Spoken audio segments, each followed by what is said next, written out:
صراط الذين أنعمت عليهم غير المغضوب عليهم ولا الضالين. السلام عليكم ورحمة الله وبركاته. وعليكم السلام ورحمة الله وبركاته. الحمد لله والصلاة والسلام على رسول الله سيدنا محمد بن عبد الله وعلى آله وصحبه ومن والاه. أما بعد، سبحانك لا علم لنا إلا ما علمتنا إنك أنت العليم الحكيم. رب اشرح لي صدري ويسر لي أمري واحلل عقدة من لساني يفقهوا قولي وسدد لساني واهد قلبي بحق النبي والصحب والآل. معاشر الحاضرين والحاضرات jamaah salat subuh yang dirahmati oleh Allah Subhanahu wa taala. Alhamdulillah wa syukrulillah, senantiasa kita bersyukur kehadirat Allah Subhanahu wa taala dengan mengucapkan alhamdulillah.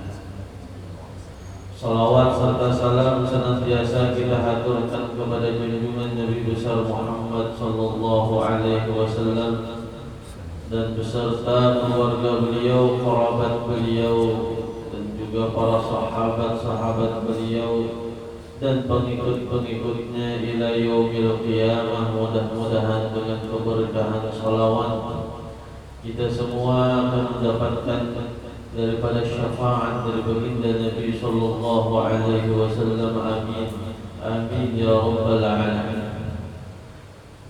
Ma'asyiral hadirin wal hadirat yang dirahmati oleh Allah Subhanahu wa taala, melanjutkan kaji kita di dalam kitab Bidayatul Hidayah. Pada kaji sebelumnya adalah tentang adab tayammum. Alhamdulillah kita sudah belajar cara bertayammum yang benar, niat tayammum yang benar dalam keadaan kita tidak bisa menggunakan air karena ada perban dan lain hal sebagainya. Maka sudah kita pelajari karena yang namanya manusia ini kadang kalanya jatuh sakit. Kalau sudah sakit biarin, mungkin kita kada kawa pakai air untuk berwudu, maka kita pun ada bekal ilmu. Di antara pengganti air dalam bersuci adalah dengan debu, yaitu melakukan tayammum. Cuman semalam itu ada pertanyaan kita bahwa sholat yang mana saja yang tidak harus diqadha dengan tayammum, dan sholat yang mana saja yang mana harus dan wajib diqadha tatkala dia sembuh atau setelah adanya air daripada salat tayammum tersebut. Maka di sini ulama menyimpulkan di dalam tidak wajibnya kita mengqadha salat itu ada 14 keadaan tayammum seseorang melakukan salat wajib 5 waktu namun tidak wajib mengqadha atau mengulang salatnya. Jadi tidak usah diulangi lagi. Yang salat pakai tayammum tadi hukumnya sudah sah dan menggugurkan kewajibannya, tidak perlu diulang. Yang pertama kata beliau adalah orang yang bertayammum karena tidak adanya air fi mahallin yaghlibu fihi faqduh. Memang di tempat yang daerah situ biasanya tidak ada air, lalu dia bertayammum karena memang tidak ada air, dan di tempat yang biasanya memang susah air, lalu dia bertayammum, lalu sholat zuhur misalnya, maka zuhur tadi ada wajib diqadha, sudah sah dan gugur kewajibannya. Yang kedua adalah orang yang bertayammum sholat tidak wajib mengqadha ulang sholatnya adalah orang yang ketiadaan dalwun, itu gayung, ketiadaan timba atau alat sesuatu yang mengambil air tersebut dari sumur. Misalnya gayung dan timba itu tidak ada, sedangkan air zaman dahulu misalnya hanya mengambil di sumur, airnya ada, cuman alat untuk mengambil air tadi kada. Maka orang yang sholat tersebut dia pakai tayamum, maka sholatnya pun tidak harus diulang. Kemudian adalah yang berikutnya, karena wujudu ma yamna'uhu minal ma', adanya sesuatu yang menghalanginya dari mendapatkan air tersebut. Airnya ada, tapi ada penghalang untuk dia mendapatkan air tersebut. Aslinya sembahyang dengan wudu kawan, cuman gara-gara tempat air yang dia mau berwudu di situ ada penghalang. Contohnya kata beliau seperti sabu'in, binatang buas, awaduwin, atau ada musuh di situ. Ada air di sana, cuman hendak ke sana itu ada ular misalnya, atau ada singa misalnya, maka membahayakan dirinya, membinasakan dirinya, maka dia pun sholat saat itu dalam keadaan bertayamum tanpa air, maka selesai sholatnya tidak wajib mengulang sholat kembali ketika ada air. Kemudian lagi khauful halak adalah sebabnya karena dia takut binasa. Karena sebab takut kebinasaan dirinya, kehilangan nyawanya, seperti misalnya tenggelam saat dia berada di atas kapal lalu hendak berwudu, mengambil air, mengambil timbal air di lautan atau di sungai tersebut. Kalau dia mengambil dengan tangannya, dia takut jatuh, takut tenggelam, maka yang dia khawatirkan adalah hilangnya nyawanya, binasanya dirinya. Maka saat itu walaupun air melimpah seperti laut, melimpah seperti sungai, maka orang tersebut boleh sembahyangnya bertayamum dan sholatnya pun tidak perlu diulang ketika ada air nanti. Kemudian keadaan berikutnya al-marid, orang yang sakit, idza khafa talafan min isti'malil ma', apabila dia menggunakan air, dia takut akan kebinasaan dirinya, takut meninggal, takut terjadi sesuatu yang berbahaya. Kalau dia menggunakan air, maka sholatnya orang yang sakit tersebut tanpa menggunakan air, yaitu dengan bertayamum, maka tidak perlu diulang sholatnya. Kemudian juga orang yang sakit min qut'i syifa, orang yang sakit tapi sakitnya kalau dia berwudu pakai air lama sembuhnya boleh dan tidak perlu mengulang sholat. Kemudian yang kedelapan, orang sakit yang apabila dia berwudu pakai air menambah rasa sakitnya, misalnya luka dan hal sebagainya pada kulit, maka dia pun adalah orang yang diperbolehkan tayamum dan tidak mengulang sholatnya. Kemudian lagi yang ke-9, khauful marid min husuli syai'in fahishin fi 'udwin dhahir, khawatirnya orang yang sakit mendapatkan bekas luka, tanda atau putih atau panu bila dia wudu kena air. Penyakit ini bisa merusak kulit dan bisa jadi tanda yang tidak bagus. Ia mau menjadi tangan sini, di muka, bebalang misalnya putih, karena memakai air tersebut dilarang oleh dokter, maka dia boleh saat itu tayamum dan dia pun tidak wajib mengulang salat yang dia lakukan dengan tayamum tersebut. Kemudian lagi al-ihtiyaj lil ma' li 'atashi hayawanin muhtaram, Air ada, cuma membutuhkan air tersebut karena hausnya hewan yang terhormat, di antaranya manusia. Ada air sebotol dalam keadaan musafir, ini kalau dipakai berwudu cukup, cuman kita kehausan, ada lagi stok air, maka airnya kita gunakan hanya untuk minum, atau binatang kita untuk minum. Bahkan anjing sekalipun untuk minum, kalau mati kehausan, maka kita kasih air itu, lalu kita hendak sembahyang, cukup dengan tayamum. Dan sholat kita tersebut tidak wajib diulang kembali ketika ada air.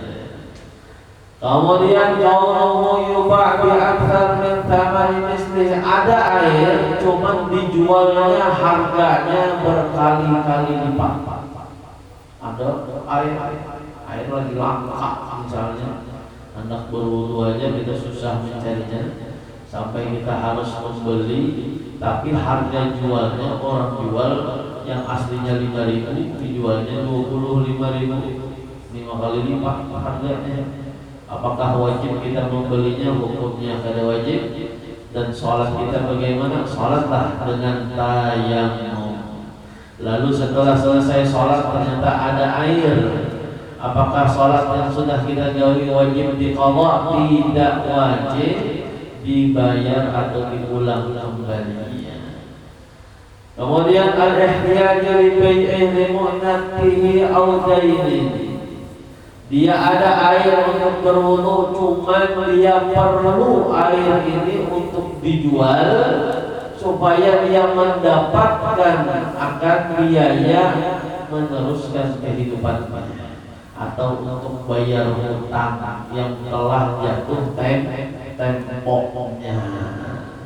Jadi sembahyang tadi itu dikalahkan, cukup dengan tayamum, airnya kita jual, karena kita perlu sekali duit hari itu jatuh tempo untuk bayar hutang misalnya. Maka sholat yang kita gawi dengan tayamum itu tidak wajib diulang kembali. Yang ke-13, al-ajizu an thamanihi, orang yang tidak mampu untuk membeli harga. Ada orang jual air, harganya pun standar 5.000, kada naik berkali lipat, cuma dia kada besi duit, nak tukar duit kada. Apakah wajib berhutang? Hukumnya kada wajib berhutang, dan dia boleh bertayamum sholatnya saat itu, dan tidak wajib mengulang sholatnya dengan tayamum tersebut. Yang terakhir adalah orang yang ihtiyaj ilaihi limu'natihi aw dainihi, orang yang memerlukan air tersebut limu'natihi, untuk bekalnya atau untuk membayar hutangnya. Sebetulnya sama maknanya seperti yang di atas tadi, untuk dijual, tapi ini untuk kebutuhan dia atau bayar hutang. Ini ada hutang air lawan orang, lalu berisi air satu-satunya sebotol tadi, boleh dipakai untuk dia berwudu dan sholat sebetulnya, tapi karena ada hutang dan jatuh tempo dan hutangnya berbentuk air memang, lalu dia bayarlah hutangnya air tersebut, lalu dia pun sholatnya dengan tayamum. Nah, ini keadaan-keadaan yang orang sholatnya bertayamum, cuma tidak wajib mengulang sholatnya. Adapun yang wajib dia mengulang sholatnya itu hanya dalam 8 keadaan. Yang pertama, apabila dia sedang musafir dan ketidakadaan air dalam musafir, tapi musafirnya tujuan maksiat, tujuannya dosa. Yang hendak kemana? Oh, hendak ke Banjar. Ngapain ke Banjar? Ada transaksi apa? Transaksi jual beli minuman keras misalnya. Aku hendak main judi ke Banjar, aku hendak pulang ke Hulu sana, hendak main judi misalnya, main dadu misalnya, dan lain hal sebagainya. Artinya tujuannya maksiat, tapi orang ini masih ingat sembahyang misalnya. Lalu karena di pertengahan jalan Baitul Qadadah lalu sembahyang bertayamum, apakah sholatnya sah saat itu?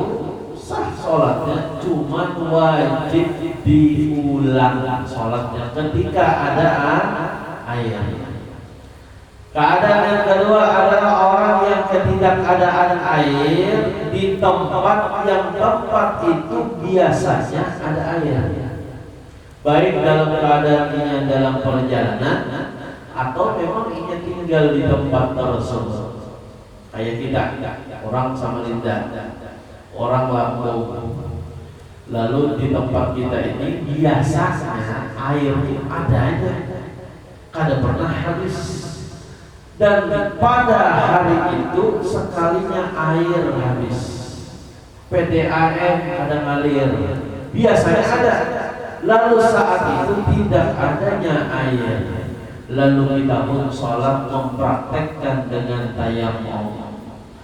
Setelah selesai sholat, lalu asar hari, ternyata menjelang maghrib hari hujan, melimpah banyu.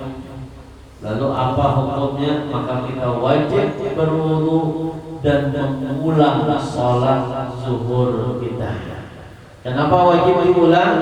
Karena ini sholat tadi itu dengan tayamum pada tempat atau kota yang biasanya ada air. Sebab yang ketiga kita wajib mengulang sholat kita kalau bertayamum an-nasilil ma'i rahli, orang yang lupa pada kendaraannya itu sebetulnya ada simpanan air, padahal banyu ada tapi tidak ingat. Akhirnya sembahyanglah tayamum.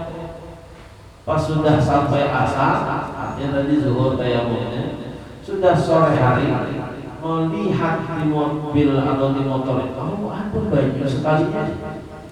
Lalu sholat zuhurnya nanti bagaimana? Sudah sah sebetulnya, sudah tidak berdosa dia dalam meninggalkannya, tapi wajib mengulang sholatnya karena sholat yang pertama tadi dengan tayamum padahal ada air.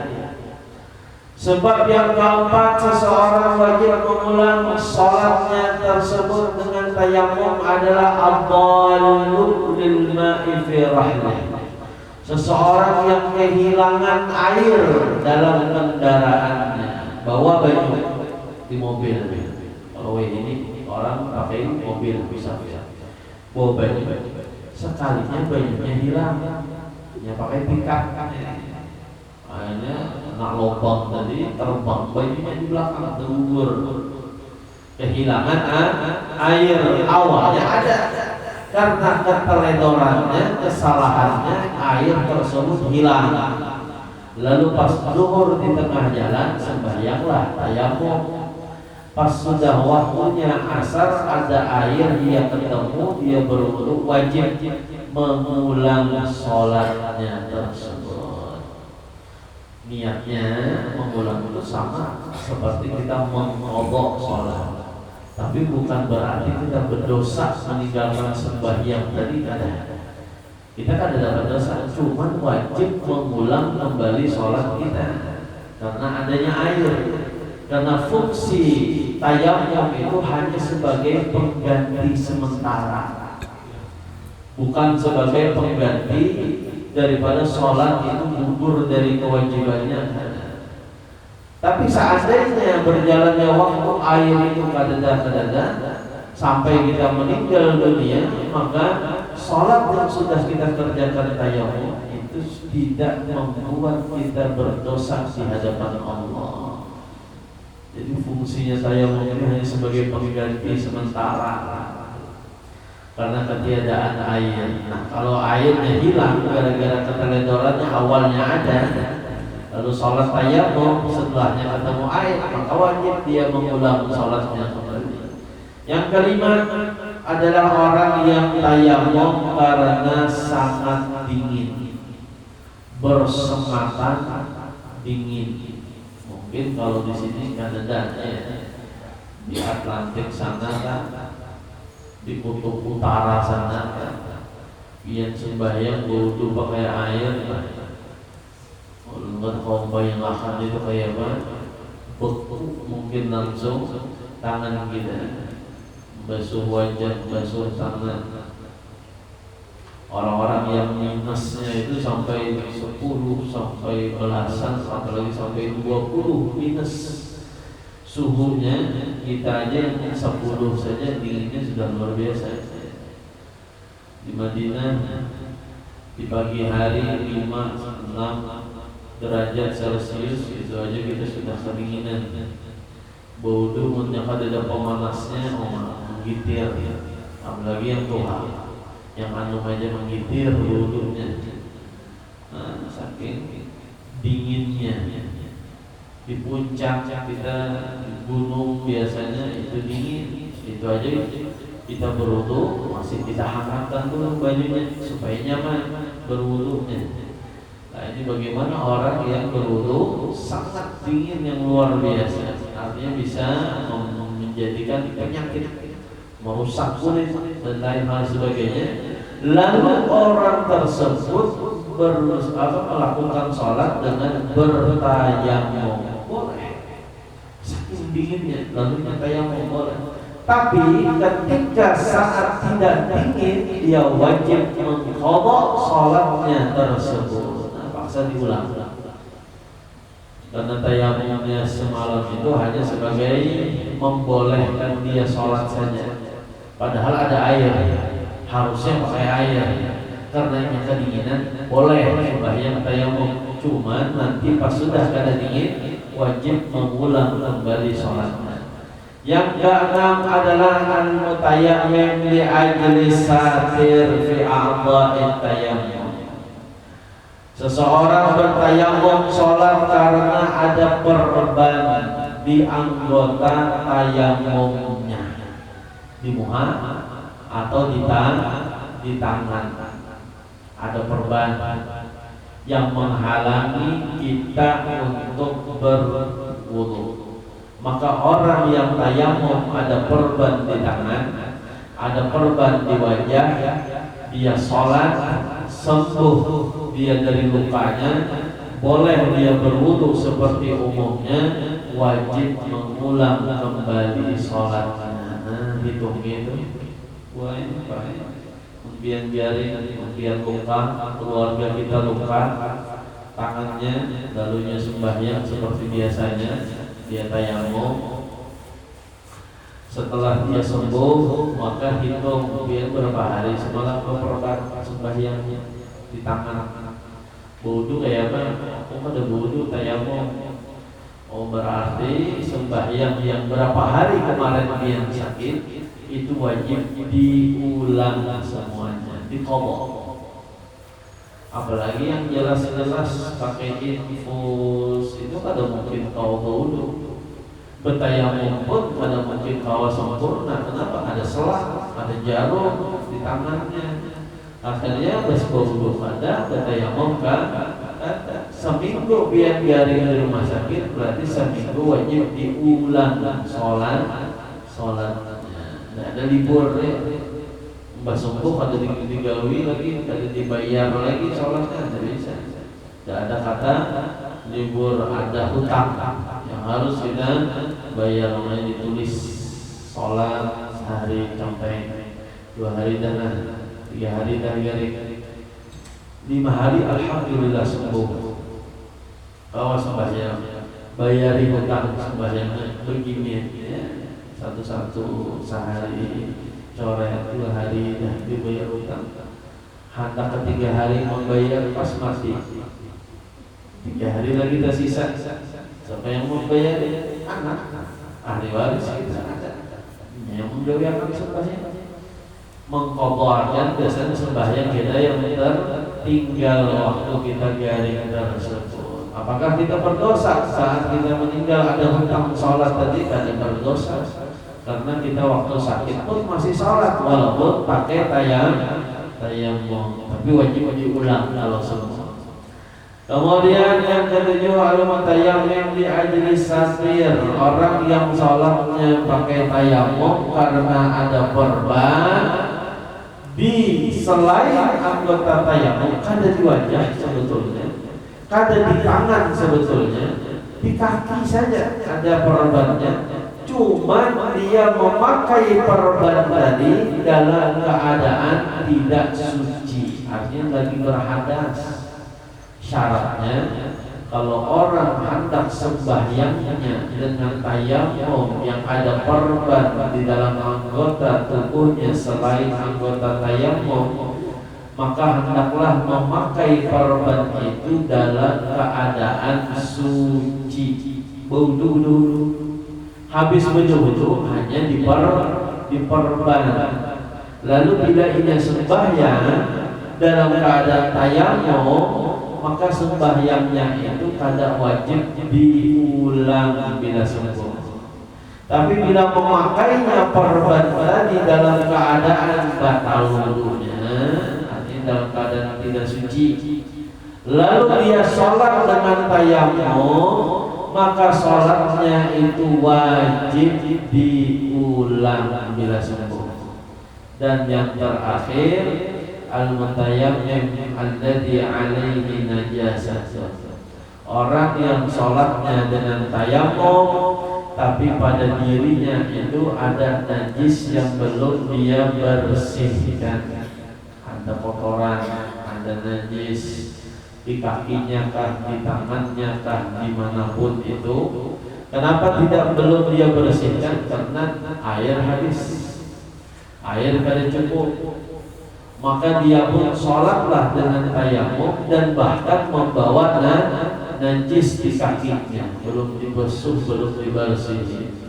Lalu sholatnya tersebut sah, cuma tatkala ada air dia mampu membersihkan najis, dia mampu untuk berwudu kembali, maka wajib sholatnya tersebut diulang kembali.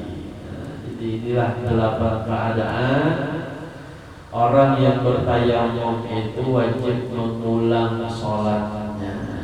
Jadi kita tahu tayamum kita yang mana yang wajib kita ulang, atau tayamum kita yang mana tidak perlu kita mengulang sholat kita.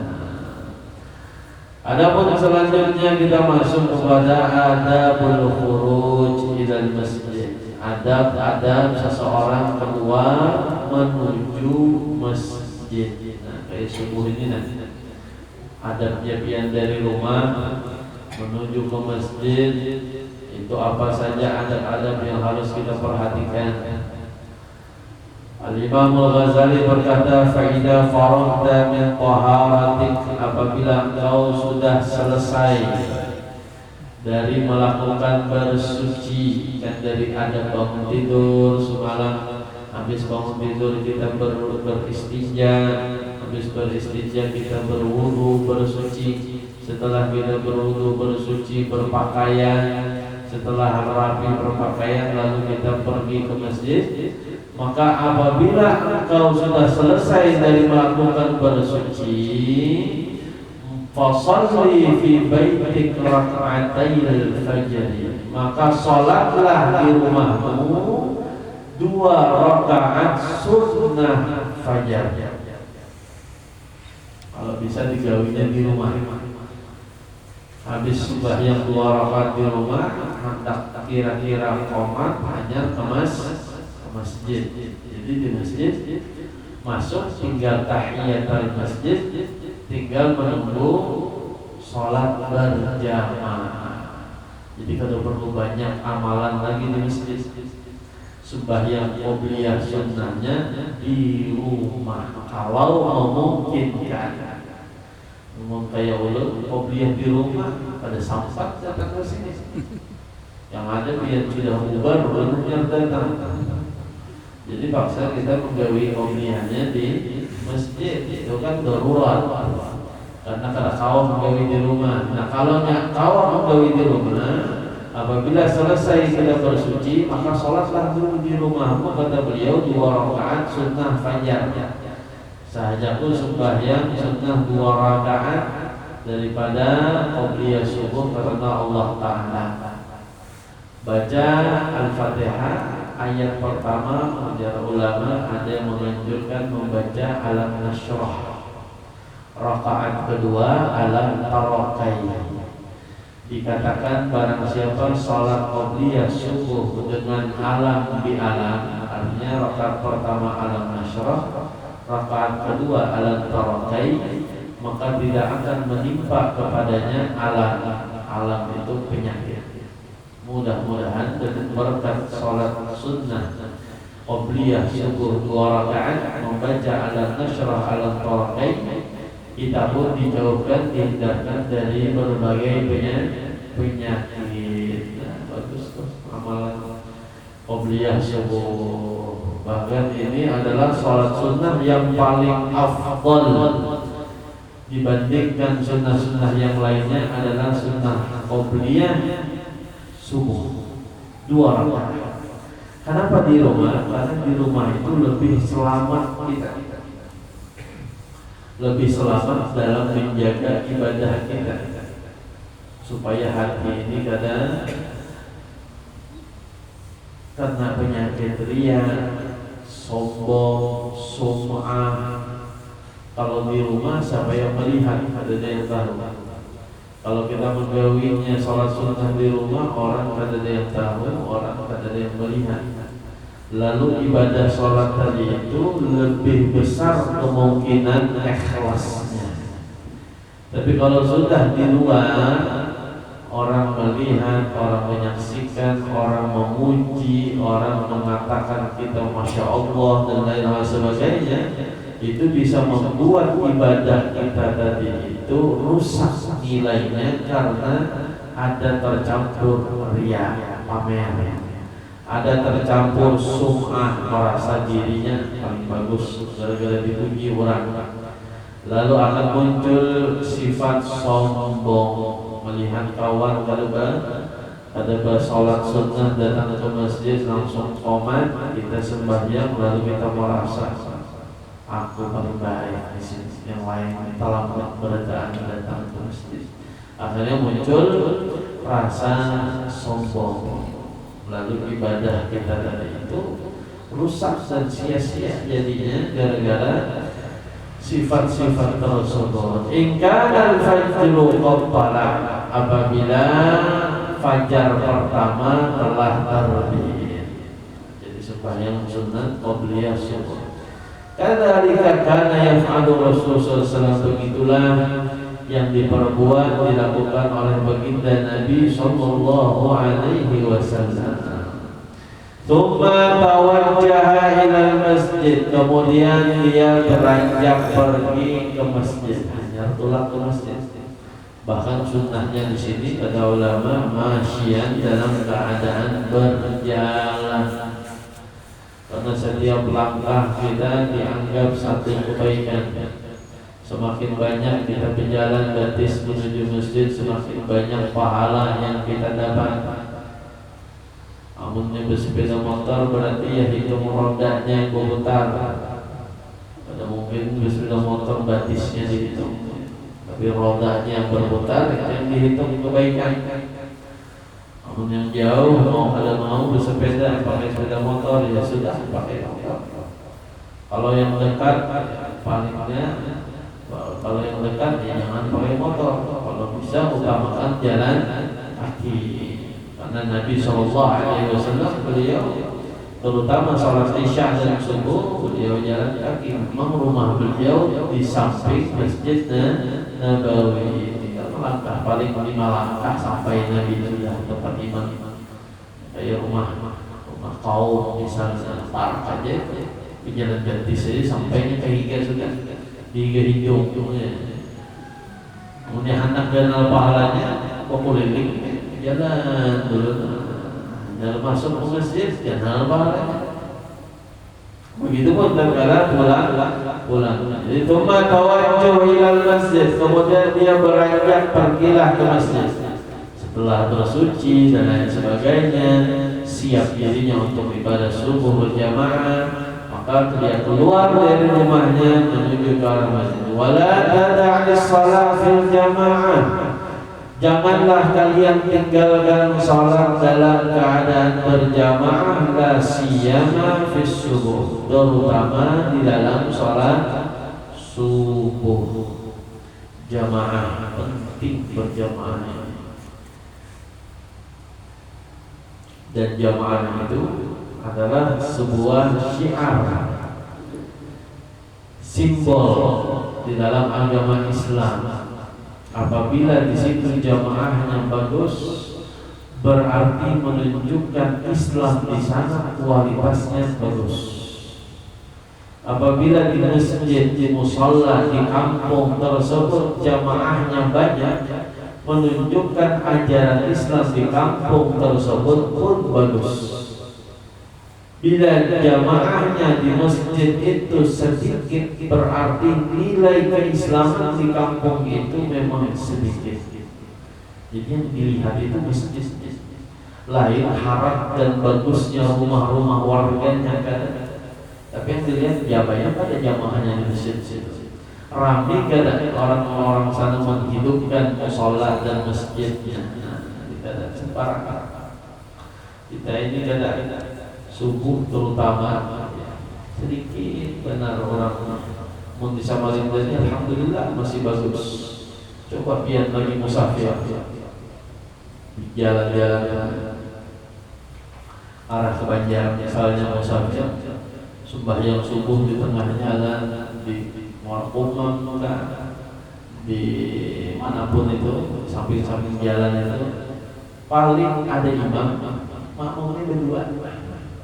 Sisanya buat travel aja kuningan gitu. Mana warganya, padahal rumah ada aja tetangga-tetangga situ. Cuman yang sembahyang subuh ini ketiga, empat. Imam lawan jamaahnya ketiga. Ya Allah, itu masih. Ada pernah kami singgah hari hujan. Tambahnya kalau hujan aja bangpat, pas hujan. Pas kebetulan ini lawan guru seorang lagi, kita lagi bawa guru, akhirnya mampir di masjid situ hari hujan karena sembahyang. Sekalinya apa? Sekung aja orangnya. Inya yang azan, inya yang qomat, inya yang jadi imam, inya juga yang sembahyang sorongan di situ. Ya Allah, kan ada jamaahnya. Sekung pun juga ada makmumnya. Jadi sidin yang azan, sidin yang qomat juga, sidin yang membaca ya hayu qayyum sorangan. Habis itu sidin juga yang sembahyang sorangan. Kasihan kampungnya gelap ya. Kampungnya ada hidup nilai-nilai keislaman di dalamnya. Maka kita jaga sholat jamaah. Kan jamaah ini di antara keutamaannya adalah yang pertama, supaya sholat kita itu lebih besar harapan diterima oleh Allah berkat berjamaah. Semakin banyak jamaahnya, semakin kuat bahwa persentasi sholat kita itu bakal diterima oleh Allah. Karena banyak manusia dalam yang banyak ini macam-macam. Ada yang khusyuknya di takbir, imamnya khusyuknya di waktu baca Fatihah, yang imam di sini khusyuk waktu rukuk, yang ini khusyuk waktu sujud. Maka digabung semua menjadi khusyuk sempurna dalam sholatnya, maka semua jamaah orang yang sholat tersebut sholatnya diterima oleh Allah. Pun kita sembahyang sorangan, yakin kita khusyuk. Mungkin yang ada dalam pikiran kita hendak cepat-cepat selesai sembahyang. Lalu bagaimana sholat yang sudah kita jauhi itu, apakah pasti diterima oleh Allah? Sangat jauh harapan diterima. Karena Allah hanya menerima yang baik-baik, yang khusyuk, yang ikhlas kepada Allah Subhanahu wa ta'ala. Berkat jamaah sholat kita itu diterima pahalanya. Yang kedua adalah faedahnya kalau kita berjamaah silaturahim, saling kenal, saling sapa, saling akrab, tumbuh kasih sayang satu dengan yang lain. Yang ketiga, dengan kita berjamaah menguatkan hubungan Islam persaudaraan kita satu dengan yang lain, saudara. Dengan berkat berjamaah pahala salat kita Allah lipat gandakan 27 kali lipat dibanding salatnya orang yang sendirian. Tambah ganal pahalanya berjamaah. Dan bahkan dalam hadis Nabi katakan, siapa orang yang mengamalkan salat berjamaah sebanyak 40 hari dengan takbir bersama imam, takbir bersama imam. Ini terakhir. Siapa orang yang sembahyangnya 5 waktu selama 40 hari, dia berjamaah dengan imam dengan mengikuti takbir imam, artinya kada masbuk, maka dia mendapat 2 keutamaan. Yang pertama, bara'atun minan nifaq, dia dicap bebas dari sifat munafik. Yang kedua, bara'atun minan nar, dia dicap selamat daripada siksa api neraka. Cuman ujiannya berat, 40 hari. Silahkan pian amalkan, pian kalender, pian tulis. Hari ini sukses 1, esok hari kedua sukses, sebulan sudah sukses, tinggal 10 hari, 39 hari sukses. Biasanya ada ujiannya. Hari ke-40 hendak berjamaah sakit paru sekali. Pas tertinggal jamaah, cari kawan, ada lagi berjamaah sembahyang sholat gugur, sudah 39 hari, hitung esok dari 0 lagi. Ada kawan. Begitupun apabila dia sembahyang di masjid Nabi, itu beda hadis. Orang yang sholat di masjid Nabi 40 sholat, nah itu bedanya. Kalau di masjid Nabi 40 sholat, 40 sholat itu kalau dikalkulasi sehari 5 sholat berarti 8 hari. Makanya ada namanya paket umroh arba'in. Arba itu lain ngaran bos travelnya, haji arba'in lain. Arba'in itu artinya 40 sholat di masjid Nabi. Jadi ada paket umroh 40 sholat di masjid Nabi. Misalnya paketnya 13 hari atau 15 hari.